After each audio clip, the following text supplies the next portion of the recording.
The truly great fighters are the ones who are capable of having fun in the ring when they know they're ahead. And when Naoya Inoue starts to showboat, you'd better worry. There's nothing worse than an elite fighter hitting their flow state and then making you look foolish. Fingered, for Inoue, it's like he simply can't help himself. He's a showman at heart, and it's one of the reasons he's one of the most popular fighters in the sport. Rising through the ranks with KO after KO, it wasn't long until he was spoken about as one of the finest prospects in the game.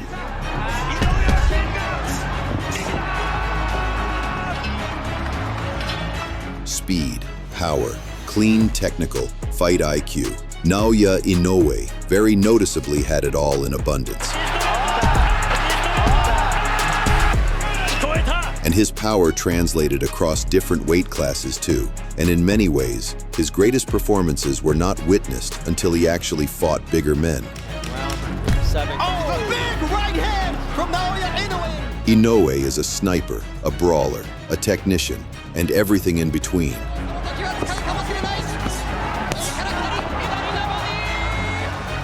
And when he took on Paul Butler, he decided to put on a show. This is fighting his art. Let's go. I remember the ref counting, and I remember thinking, come on, get up now. And I honestly thought he was on about 3, and he shouts 8, 9, and I thought, bastard.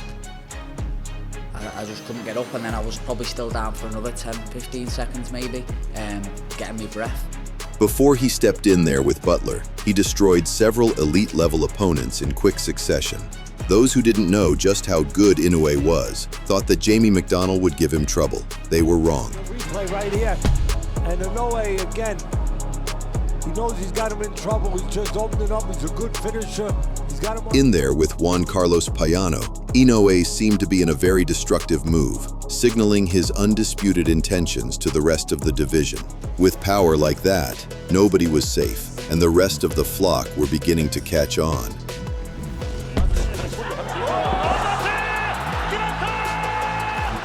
When he found himself in a grudge match with Emmanuel Rodriguez, Inoue had the perfect platform to make yet another huge statement. Too much speed, too much power. Inoue's offense is a multi-pronged attack, and these fighters have no idea how to address it. 2 minutes to go, Jim.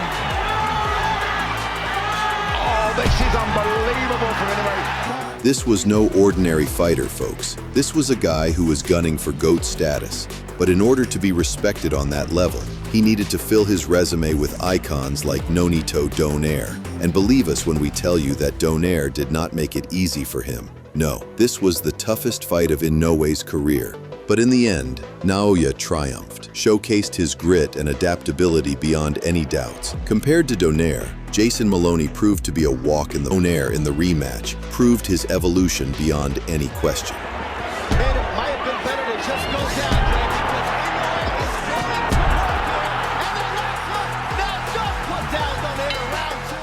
So what could Paul Butler do in the face of such tremendous offense, defense, and intelligence? Well, make no mistake, this guy was tough. He was gritty, and Inoue probably was right to expect that he'd still be right there in front of him in the championship rounds. Could Butler be the one to thrill his devoted fan base with a huge upset KO?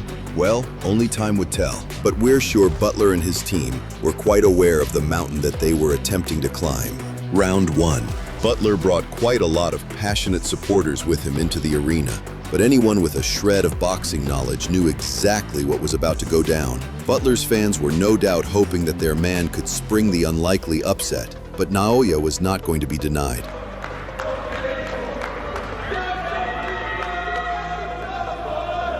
Even in round 1, you could see that Inoue was starting to get into his flow.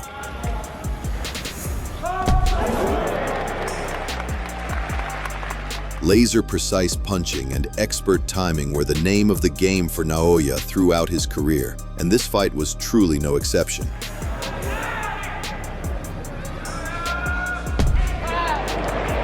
Sure, we all know Inoue is a fighter who makes quick reads, but even by his standards was very clearly getting comfortable early in there.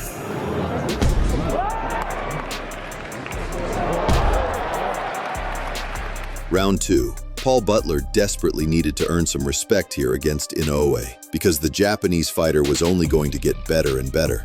Inoue loves trapping his prey. That's when he tends to unleash his best offensive combos.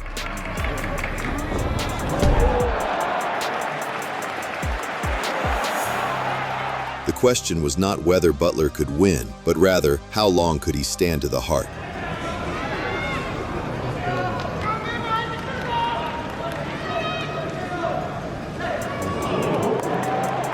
Butler's offensive output was simply way too low at this point in the fight.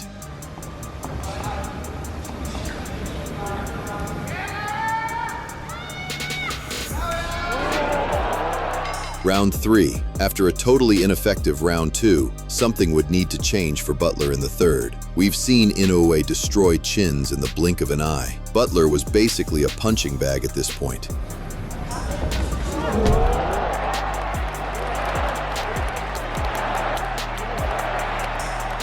Inoue's fight IQ doesn't always get talked about as much as the other amazing attributes he brings to the ring, but it was on full display here.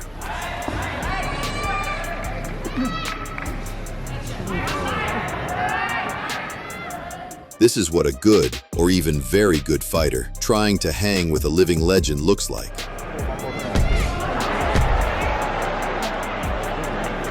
Round 4. The corner of Butler very clearly had their work cut out for them. There's simply no way to game plan for this type of talent. Naoya was by no means landing his most devastating shots just yet, but this was slowly becoming a shutout.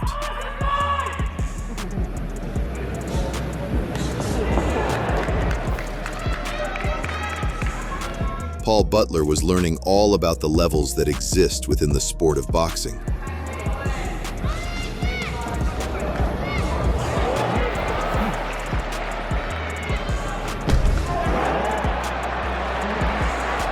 How do you even train for a guy this far ahead of the competition?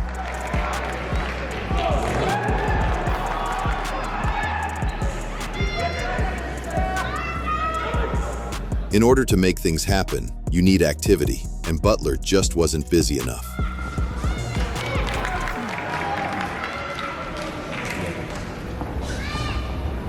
Round 5. You could actually hear Butler's coach trying to tell his fighter that Inoue's slowing down in a desperate plea to give him confidence, but that was never going to work.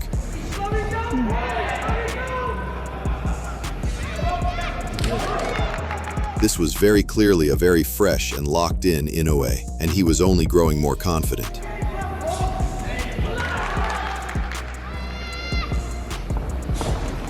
Round 6. Round 6 was officially the point where Inoue stopped fearing Paul Butler. Whether he's fighting in front of a hostile crowd or a friendly one, Inoue remains one of the greatest showmen in the sport.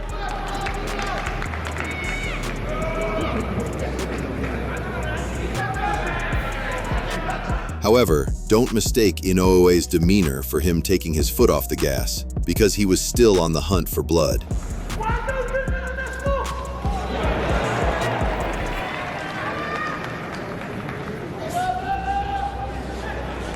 Round 7. The monster was a picture of confidence coming into round 7. Even as he pushed himself to claw his way back into the fight, Butler was met with very little success.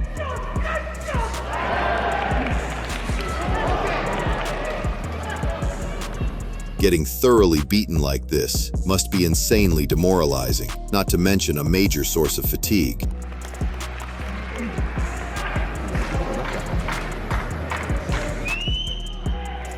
Inoue would clearly have welcomed an all-out brawl, but it didn't seem like Butler was willing to give him one, which was probably smart on his behalf.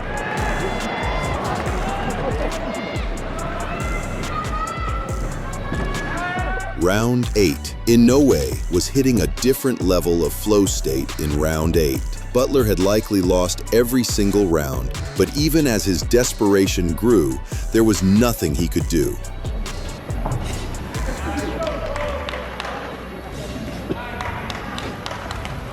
And just when things couldn't get any more bleak, Inoue decided to play some mental games with Butler.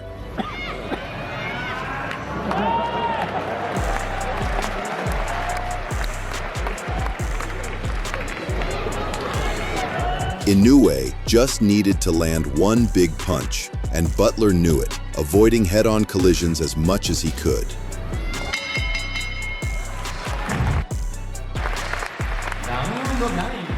Round 9. It was more of the same from Naoya in the 9th. You can't criticize Butler for his toughness, but that's just about the only positive thing here.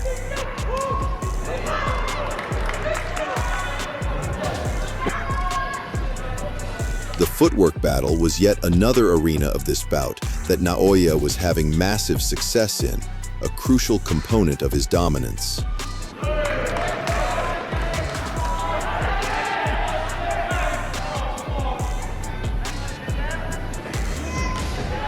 The fans in the arena could sense that Naoya was building to something big.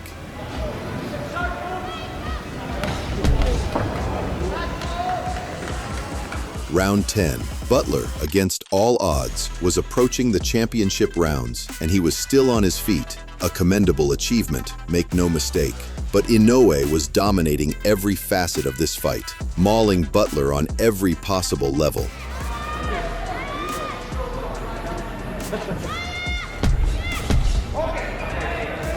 Even in the rare moments where Butler landed something, Naoya made a point of punishing him immediately after.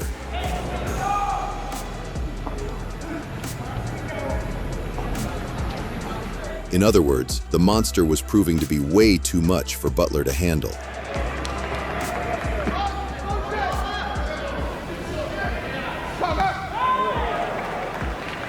Butler would survive until round 11, but trust us, there would be no judges' scorecards required for this one.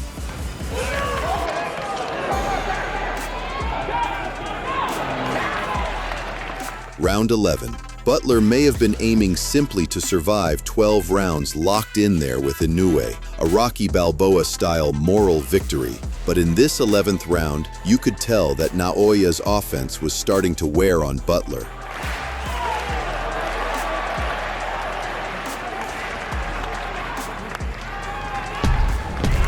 The crowd could sense that something big was about to arrive.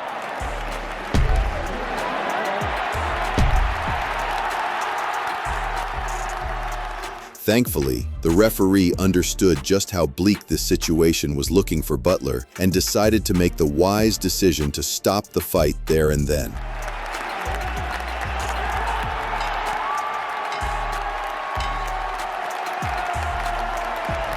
Butler was utterly mauled in this fight, reduced to little more than a human punching bag for most of this fight. He would return to fight 2 more times in the future, winning both, but he retired shortly after, understanding fully that he had hit his ceiling in the sport. Fast forward to 2024, 19 months after the Paul Butler performance, and TJ "The Power" Doheny, posing a threat to the monster himself, never stopped in his career. The Power deleted his last 3 foes before the 5th round, usually with a vicious, well-timed left hook, even destroying the Japanese Kazuki Nakajima on his rise. With a 77% knockout rate, Doheny undoubtedly had the scare of knockout more than any other fighter Inoue had ever faced, but this was undisputed. After that back-and-forth battle against Luis Neri, Inoue was chasing greatness, a second defense of his unified super bantamweight titles. But first, he had to bulldoze the man in front of him. Naoya the Monster Inoue, having sent all his bantamweight rivals to the Shadow Realm,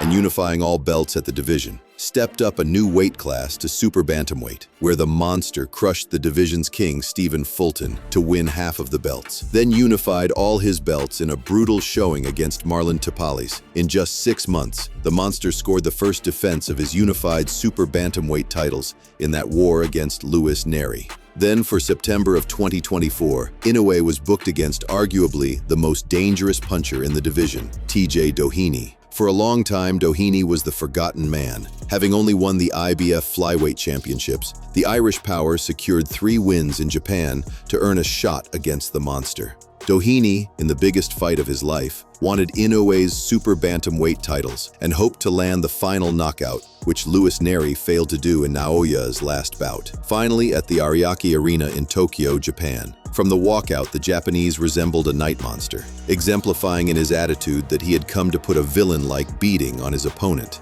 But the Irish fighter was undefeated, 4-0 in Japan. The battle had a twist that nobody expected. Once the bell rang, Doheny acted cocky with his hands down.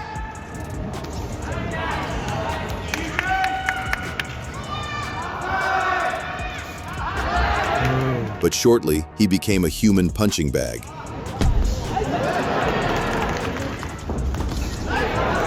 Inoue abandoned his jabs and attacked with big right hands. Okay.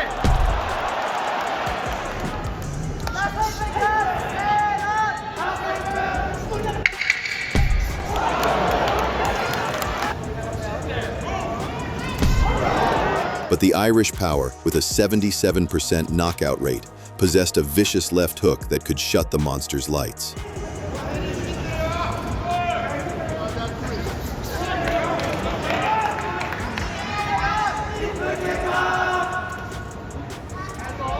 The monster soon increased the tempo to the adulation of the Tokyo arena.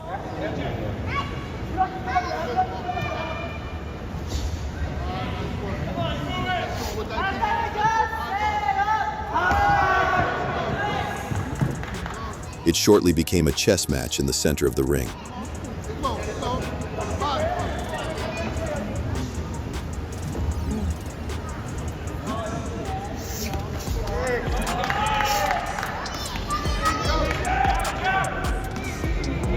With each shot, the monster came close to finding Doheny's power button.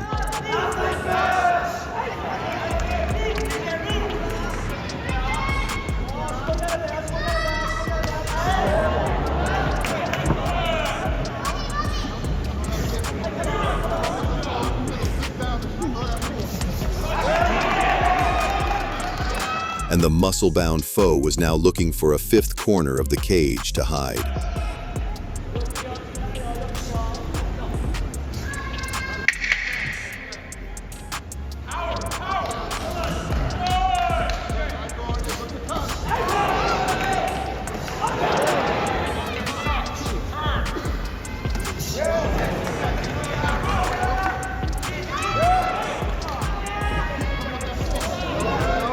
The Irish tried his luck to terminate the pressuring monster with his insane left hook.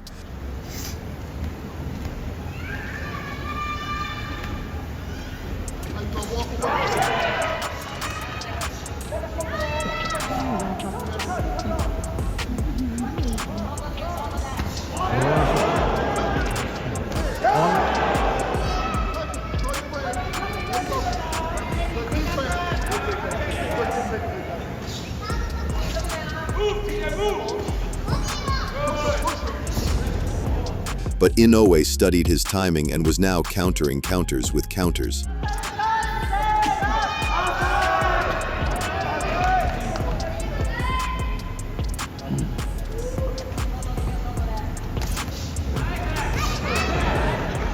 It was obvious, Doheny was sitting on a time bomb.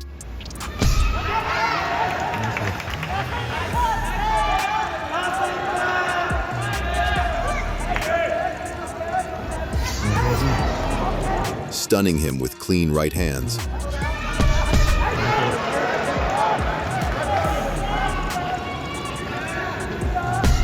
The monster's shots were smudging Doheny's bald head from all angles.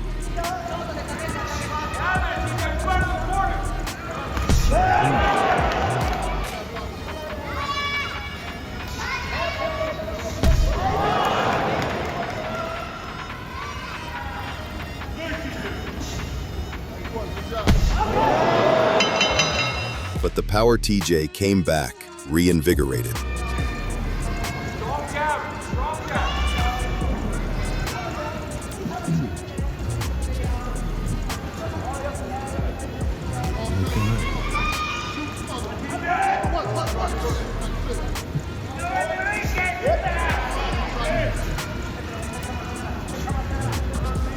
But unknown to him, his death note had been signed, sealed, and would soon be delivered.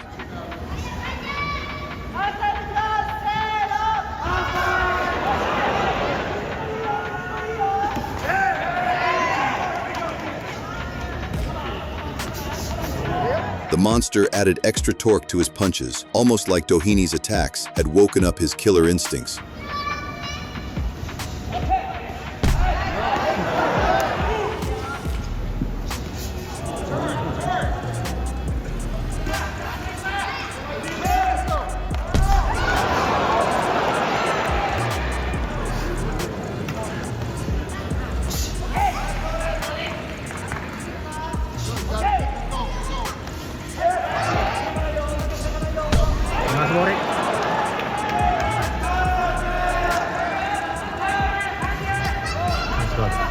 big body shots was the start of the demolition.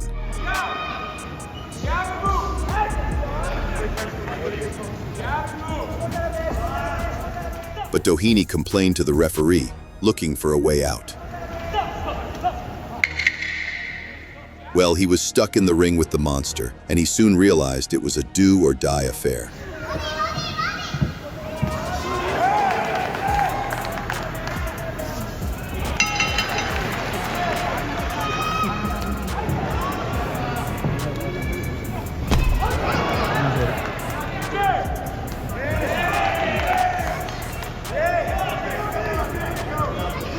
Inoue missed slightly with a big right that could have sent Doheny straight to the Shadow Realm.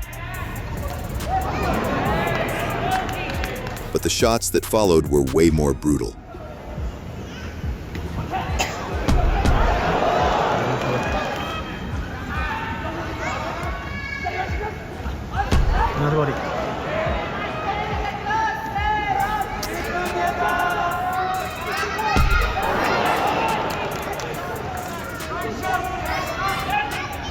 The monster was not shy of eating Doheny's bombs, just to land the finishing shots.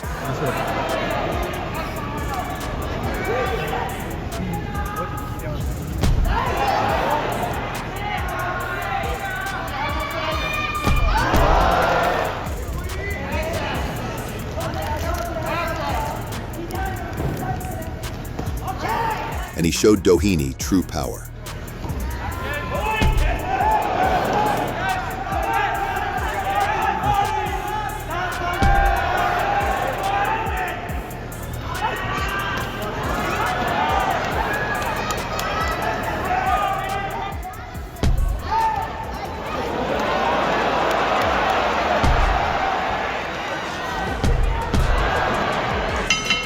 At the start of round 7, a wild combination of body shots made Doheny clutch his back like a grandma, then take a knee, signaling the end of the fight.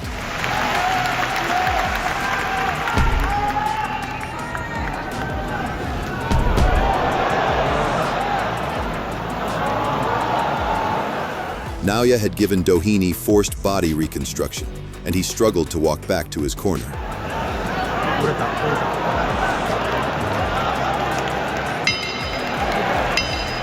In Mike Tyson's own words, he had broken his spinal corner and would need an urgent trip to the surgeon. But just how far do you think the monster can go in his fighting career? Let us know in the comments section below.